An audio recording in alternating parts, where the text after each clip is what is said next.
Quase caí. Cá estou eu novamente, depois de muito tempo. Que coisa estranha voltar a gravar aqui falando. Se eu tô postando esse vídeo, significa que eu consegui concluir minhas postagens. Hoje é 5 de agosto de 2023. Tenho tanta ideia na minha cabeça, véi. Quero muito conseguir ser natural, porque faz muito tempo que eu não gravo, né? Mas vamos lá. Eu pensei muito sobre o que eu faria com o meu canal. Eu nunca quis abandonar o canal, nunca, nem passou pela minha cabeça. Passou pela minha cabeça se eu conseguiria, mas não desisti. Eu tô mais rouca que o normal, tô achando. Então, eu tinha essa ideia sobre o que eu ia fazer com o meu YouTube quando eu decidi criar em 2021. Fui acompanhando o canal de Jonna Jinton. Se você não viu os vídeos que eu falo dela, pode seguir. Ela é muito foda. Eu tinha muitas ideias do que fazer e muita coisa foi acontecendo. No primeiro semestre de 2023 eu praticamente não postei. Isso me incomodava muito, porque eu gosto muito do processo de criar, de editar. De alguma forma me ajuda a digerir minhas coisas. Mas aconteceu tanta coisa. Eu fui tão surpreendida pela vida, não tão positivamente, que eu não soube sustentar e tá tudo bem, já tô de boa com isso, né? Mas eu tô tentando me reencontrar nesse processo. Na verdade, a questão é justamente essa, é me reencontrar. Por isso que eu não soube muito o que fazer com o YouTube. Como é que eu vou trazer coisas aqui que eu tô negando pra mim, sabe? Acho que rolou bastante isso. Nossa, aconteceu tanta coisa. Foram 3 anos muito desafiadores. Eu tô tentando entender ainda o que aconteceu. Eu neguei pra caralho coisas que eu vivi, coisas que eu enfrentei. Fazendo uma retrospectiva total, foi o que aconteceu em 2020. Vamos lá. Eu tava no meu intercâmbio, o momento mais feliz da minha vida, de longe. Até que veio, a pandemia começou em março. Eu namorava na época, fiquei morando junto na época do lockdown e acabou desandando a relação. Eu voltei pro Brasil em maio, acabei acabando o namoro em junho, aqui no Brasil. Presa a uma pandemia lascada. Nossa, eu tô ficando nervosa que eu falo disso. E aí eu me mudo pra morar com Juliette. Quando eu voltei do intercâmbio, eu tava muito apropriada de mim. Eu sabia muito bem quem eu era. Eu tinha muita certeza de quem eu era, do que eu queria, das minhas prioridades, do que era importante pra mim. Uma clareza de pensamento, assim, divina. E aí eu fui morar com Juliette, porque eu queria mais liberdade, né? Eu queria voltar a reconstruir a minha vida aqui. E veio o BBB. E aí vem a parte que eu fico muito nervosa de falar. O BBB foi devastador pra mim. Foi a experiência mais insana, interessante também, mas uma das coisas mais devastadoras que já aconteceu na minha vida. Porque eu fiquei numa posição emocional em que eu me sentia mãe de Juliette.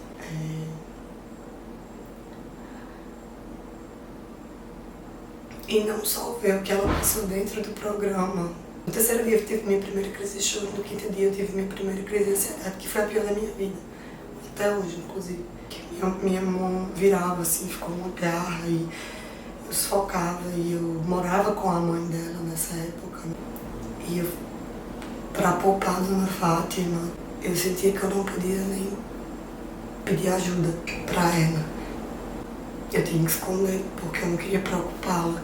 Então foi uma responsabilidade muito grande ter que cuidar da mãe de outra pessoa. Quando eu tava... Tudo que ela sofreu lá foi horrível, mas tudo era potencializado aqui fora. É muito difícil pra mim falar sobre isso porque eu tenho muito medo de ataque. Ainda hoje. Ninguém nunca vai saber o que foi estar na minha pele naquela situação, como eu nunca vou saber o que outras pessoas enfrentam. Mas Eu me perdi completamente nesse processo. As redes sociais foram muito tóxicas, mesmo ela sendo a favorita. Então, assim, eu imagino que as pessoas que foram canceladas, as pessoas que amam essas pessoas viverem, porque eu, que depois de um certo tempo ela era completamente amada e aclamada, eu não deixei de sofrer um segundo. Eu vivi 100 dias em estado de alerta. E em função de outra pessoa, como se fosse minha filha, mas que não era minha filha. E... enfim, muito pesado. Eu parei de fotografar porque eu tive um burnout. Eu parei de ganhar dinheiro. As pessoas tinham altas expectativas sobre mim e eu sempre tive grandes problemas com expectativas colocadas em cima de mim. E na época eu acho que até que eu consegui fingir muito bem. Que não era totalmente fingimento, mas no sentido de mascarar o que eu realmente estava sentindo e conseguir falar uma pontinha só da minha verdade, sabe? Eu lembro as pessoas vindo falar muito felizes comigo e eu não tinha coragem de falar pra elas como eu tava. Quando começou o BBB eu já não tava, tipo, ótima, porque o pré foi muito pesado emocionalmente, muito. Desenvolvi a depressão na época do BBB. Eu não tava bem pra levantar de manhã. Fazer atividades básicas ficou difícil. E o BBB acontecendo, e ela é um fenômeno, e eu tendo que segurar a onda, né? Gente, eu não só paguei as contas dela, eu fiz muito mais do que isso, tá? Tem gente que pensa que eu só paguei as contas. E fiquei lá e não fui. Eu era contato da Globo, era pra mim que a Globo ligava, era pra mim que todos os jornalistas entravam em contato. Eu cuidava de Dona Fátima, fazia feira de Dona Fátima. Enfim, tinha toda uma responsabilidade. E eu acompanhava o que estava acontecendo nas redes sociais, muito embora acabou sendo delegada, mas enfim, isso é outra história. Mas eu me sentia a mãe dela. Uma mãe não descansa. Vocês conseguem entender que uma mãe não descansa? Porque ela tá 100% do tempo preocupada com o neném recém-nascido dela e se ela vai morrer no berço, sabe? Eu lembro de um dia que eu cochilei no sábado, de tarde, e eu acordei uma hora depois, e eu acordei tendo um supapo de pânico, pegando o celular. Meu Deus, e se tiver acontecido alguma coisa, eu não podia ter dormido. Gente, a pessoa podia tirar um cochilo, eu não sentia que eu podia tirar um cochilo, porque se acontecesse qualquer coisa que ela falasse lá dentro, que as pessoas decidissem cancelar, a gente ia ter que lidar com isso aqui fora. Eu tinha que estar em alerta o tempo inteiro, mesmo quando estava tudo bem. Porque como no começo ela não foi super amada, a gente teve um gostinho do cancelamento. E é um gostinho ruim pra caralho. Então, a gente sabia que a opinião do público muda assim. Então ela era amada hoje, mas ela pode fazer qualquer coisa e se tornar absolutamente odiada. E as pessoas não vão medir o nível desse ódio. Então eu nunca tô tranquila, eu nunca tava bem, mas enfim. Não é sobre o BBB esse vídeo, é só pra vocês entenderem que isso foi completamente devastador, isso me destruiu completamente. Eu sofri um processo de despersonalização. Eu realmente não sabia mais quem eu era. Eu comecei a me medicar, mas isso eu já falei em outros vídeos, eu fiz um tratamento. Passei meses e meses e eu tentando lidar com tudo, eu tentando me recuperar minimamente, tendo que fingir pro mundo coisas. Eu não podia falar que eu não estava bem, porque as pessoas iam me chamar de ingrata. Como é que você não tá bem, que a sua amiga tá se dando super bem no reality, você é um estúpido, lá. Sabe, se eu consigo sentir as palavras. Eu sabia que ia ser esse tipo de coisa. Uma coisa que eu não falei, eu lembro que eu ganhava seguidores e a felicidade era tão momentânea. Essa felicidade durava 10 minutos. Eu já via que aquilo não me preenchia. No final do programa, eu completei 50 mil seguidores. E eu lembro que as pessoas me encontravam nos cantos. Nossa, tipo, deu tudo certo, né? E eu não tinha coragem de dizer que, cara, eu tô fodida. Tipo assim, essa é uma das piores fases da minha vida. Eu tô muito feliz pelo que tá acontecendo com ela. Eu não aguento mais, porque eu não tô tendo condições de viver. Eu precisava cuidar de mim, desesperadamente. Gente, eu tava praticamente inútil. Eu via o olhar das pessoas pra mim como um case de sucesso. Tipo, a fotógrafa que agora tem reconhecimento e vai ser rica. E eu não tenho condição de fazer nada. Eu não tenho a menor condição. E eu me senti uma merda, porque eu não tinha condição de fazer nada. Foi um ótimo fator pra eu não me deslumbrar com nada disso. Porque o que importava de verdade eu não tinha. Então eu entendi que isso não importava de verdade. Nunca achei que isso fosse a solução dos meus problemas, ou que eu fosse incrível por causa disso, ou que, sabe, eu dei certo, ou eu sou muito especial, ou sei lá. Não tinha como eu achar isso maravilhoso. porque isso não resolvia nenhum dos meus problemas. Né? Parei de fotografar durante 4 meses, até eu ir voltando aos poucos. Enfim, muita coisa foi passando, a medicação me ajudou, mas nesse processo eu realmente me perdi. Eu realmente me perdi de mim aí. Tinha momentos de euforia, mas a minha essência mesmo, eu sentia que tinha alguma coisa errada. Naquele momento eu não teria a menor condição de lidar com aquilo sem medicação. E eu não quero falar isso de forma irresponsável, mas como ficou tudo bem em determinado ponto, eu comecei a fazer de tudo e estava tudo bem. E quando começaram a vir alguns incômodos da minha intuição me dizendo: peraí, você anda fazendo isso aqui, mas isso aqui não é pra você. Só que eu não tinha mais aquela clareza de pensamento, de quem eu sou, do que eu quero, de quando eu cheguei no meu intercâmbio. Então, eu não tinha um caminho de volta, eu me sentia muito desnorteada nesse último 1 ano. Tinha acontecido coisas que tinham me ferido. Uma delas foi... é tão difícil trazer pra cá, mas eu sei que faz muito mais sentido quando eu conto uma pessoa que eu tava ficando, né, um rapaz. Então, 75 anos, senhorinha, tomando chá. Numa determinada situação que a gente tava conversando, eu fiz uma brincadeira e ele ficou extremamente reativo. E eu travei assim na hora, me trouxe vários gatilhos. Ele falou assim: não sei o que essas suas ironias. Aí eu falei: desculpa, era uma brincadeira. A intenção não era de jeito nenhum ofender. Só que o jeito que ele falou foi bem tipo assim: você tem essas brincadeiras muito desagradáveis. Eu falei: me desculpe se eu lhe ofendi, mas assim, tem gente que não se ofende com essas minhas brincadeiras, então eu não brinco mais com você, mas não fale que são as minhas brincadeiras que são ofensivas, porque tem pessoas que não se ofendem com elas. Foi um mal entendido. Eu tinha toda boa intenção do mundo. Ele falou: não, mas as pessoas ficam constrangidas sim com essas suas brincadeiras. Aí eu falei: como assim? Então, ele: eu já vi. Rola um constrangimento, não sei o quê. Eu falei: depois me diga uma situação, porque eu quero saber se eu tô ofendendo as pessoas, eu quero saber. E hoje eu vejo muito claramente que ele, provavelmente a minha brincadeira pegou em algum gatilho dele. E ele não soube lidar. E que ele falou isso pra me ferir. Mas isso bateu num lugar muito pesado em mim, porque mexeu com a minha espontaneidade. E assim, eu não tô atribuindo único exclusivamente a isso, mas isso recentemente eu me lembrei e eu fiz: cara, eu acho que isso me afetou mais do que eu pensava. Que eu fiquei: porra, a minha espontaneidade é ofensiva aos outros, então não vou ser espontânea. Porque se a minha brincadeira tá machucando as pessoas, eu não quero machucar as pessoas. Eu acho que isso me podou pra caralho. Mas com certeza, né, tem minhas próprias inseguranças. E aí, quando eu parei de postar vídeo aqui, foi quando meu trabalho, eu sou servidora pública, foi quando meu trabalho voltou integralmente presencial.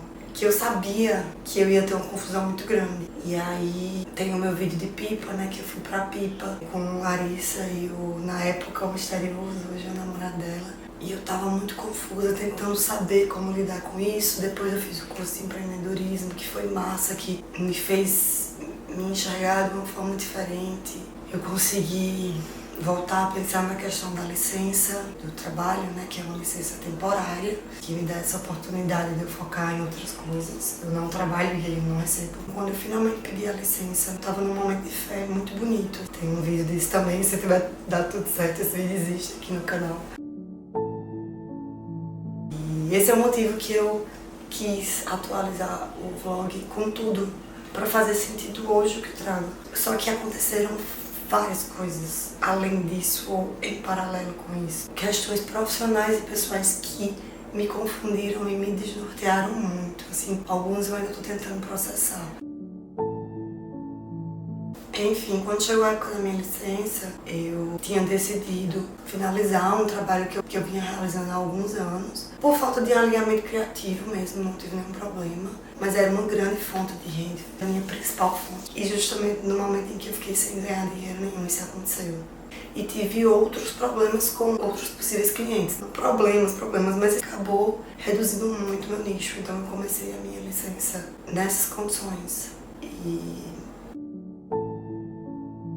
uma semana da licença eu fui pro carnaval e foi maravilhoso. Lá também aconteceu uma situação de uma conversa que mexeu num lugar meu, de alguns questionamentos sobre eu estar sendo eu, eu não quero usar a palavra fama porque eu acho tão brega, porque eu não sou famosa, mas tipo, ser reconhecida em algum grau e o quanto isso me fazia bem, me fazia mal. Eu acho que isso também bateu em mim de um jeito. Talvez eu não tenha digerido bem. Eu precisava pensar mais sobre isso e dizer, não, isso é bom, isso é ruim, isso tal, e limpar e atravessar isso. Talvez eu tenha só ficado com um gosto esquisito sobre isso. Eu sou fake, eu sou real. E depois do carnaval, um relacionamento, que também me deu muitos gatilhos. Era uma boa pessoa, não é sobre algo específico que a pessoa fez, mas mexeu com muitos gatilhos meus. Nessa fase toda eu fiquei doente, desde o carnaval eu tava doente, ou seja, desde que a minha licença começou. Eu estive doente 95% dos dias, o que é muito bizarro. Eram doenças imunológicas, me mediquei pra caralho. Sinusite, tive que usar 20 dias de antibiótico, não deu solução, enfim, talvez eu tenha que me operar. Eu tenho 7 mil textos escritos sobre isso, sobre estar doente. Eu não aguentava mais. Foi uma sensação. Eu acho que eu vou passar esse vídeo inteiro com a cara assim, tá ligado? De angustiada. Sei lá. Eu não aguentava mais.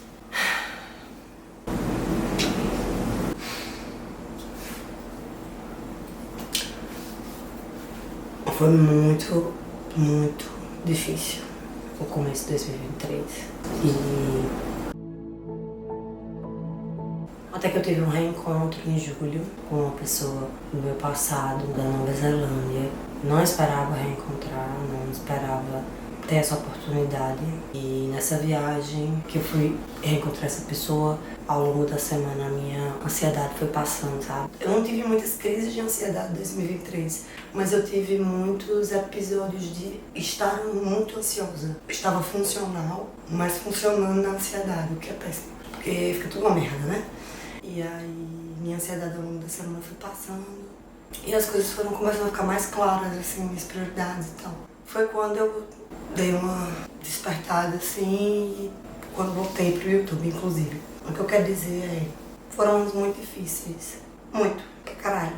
E eu não aguentava mais, do fundo do meu coração, eu não aguento mais até agora.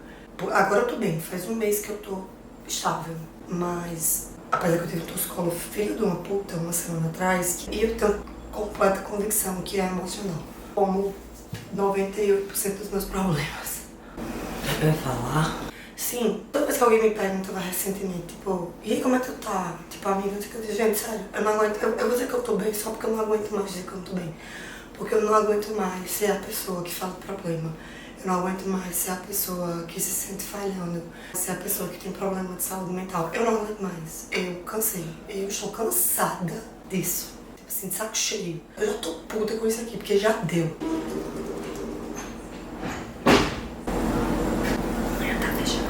Tirar a licença foi me jogar de um abismo no escuro. E parece que tudo voltou. Tudo que eu tentei enterrar, sabe? E tudo que eu tentei segurar a onda, todos esses anos, vieram à tona pelo meu corpo. E eu adoeci. E o meu corpo gritava pra eu voltar pra minha zona de segurança. E eu insisti pra caralho. Porque eu acho que eu nasci com uma missão, eu acho que todo mundo nasce com uma missão. E eu não acho que eu vim pra essa vida, nesse corpo, sempre que eu sou, sentindo da forma que eu sinto, só pra sentir. Mas ficar ali e fazendo as coisas que as pessoas acham que eu devo fazer, porque é a minha zona de segurança. Eu acho que eu sei quem eu sou. Tem que ter um motivo. Tem que ter um motivo pra eu ser tão sensível. Porque senão eu sou sensível só pra sofrer, bicho, puta que pariu. Eu inclusive tive essa conversa com a mãe 2 meses atrás. Tipo, mãe, eu não consigo conceber a ideia de eu ser assim pra nada. Porque é muito cruel pensar que toda essa sensibilidade veio só pra me fazer sofrer. Não faz sentido. Esse vídeo é sobre isso. Eu precisava botar isso pra fora de alguma forma. Eu precisava dividir isso. Ai, que ódio, eu não quero chorar. Eu precisava botar isso pra fora. Eu precisava dividir isso. Porque eu acho que tem alguém que precisa ouvir isso. Não sei porquê. Ou simplesmente porque é a minha expressão. Porque eu engasguei isso tempo demais. E eu preciso voltar pra mim. Eu preciso que isso fique pra trás. Eu preciso deixar isso no passado. E encontrar o motivo de tudo isso ter acontecido, sabe? De eu ter me perdido. Por quê? Onde é que isso vai se conectar lá na frente? Ai, gente, será que eu vou ter coragem de postar isso? Será que ainda vai ter alguém aqui nesse canal quando eu postar isso? O engajamento anda tão baixo. Não que nada disso importe, né? Mas, sei lá, encontrar sentido nessa jornada importa. Eu não ganho dinheiro aqui mesmo, mas na verdade ultimamente eu tô ganhando dinheiro de caralho nenhum. Terrível. Eu só queria que entregasse para as pessoas que precisam verem. Não tenho a menor intenção que todo mundo assista isso, porque eu acho que é um tipo de vlog muito específico. Ai, sei lá.